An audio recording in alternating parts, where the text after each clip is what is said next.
I think today, if National were to make an inch and a half machine, it would probably cost upwards of $10 million, right?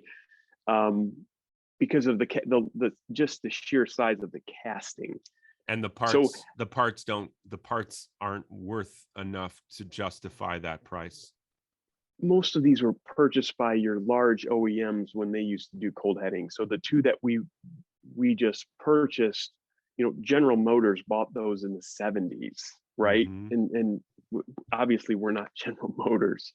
Um, Oh, you bought so yours from General Motors. indirectly, they originally they purchased those machines, and but they were, and they bought two because why buy one? They needed to run this part and they wanted to have a backup, so they pretty much bought it to run one or two parts. But they can do that because they're General Motors.